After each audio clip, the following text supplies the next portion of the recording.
বড়লোক বাড়ির মেয়ের রাত করে বাড়ি ফেরা ভার্সেস মধ্যবিত্ত বাড়ির মেয়ের রাত করে বাড়ি ফেরা। বড়লোক বাড়ির মেয়ে, সরি মম, আজকে না বাড়ি ফিরতে একটু লেট হয়ে গেল। ওহ বেবি, ওটাতে আবার সরি বলতে হবে? তুমি তো তাও অত লেট করনি। এই তো সবে রাত 2টো বাজছে।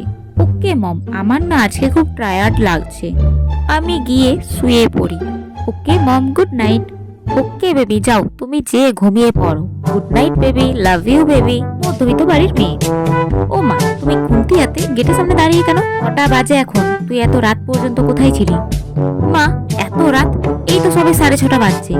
হ্যাঁ 6:30 বাজছে। তোমার বাবা আজকে আসুক বাড়িতে, তোমার বিয়ে দেওয়ার কথা বলছি, তোমার কলেজে যাওয়া বের করাচ্ছি। না মা, বাসের লেট ছিল বলেই তো বাড়ি ফিরতে দেরি হলো। আমি কলেজে যাব, আমি এখন বিয়ে করব না। কি বললি তুই? বিয়ে করবি না? এত বড় সাহস তোর, তুই বিয়ে করবি না? তার মানে কলেজে যে তুই প্রেম করছিস? হ্যাঁ, তুই প্রেম করছিস? আমাদের মেয়ে হয়ে তুই প্রেম করছিস?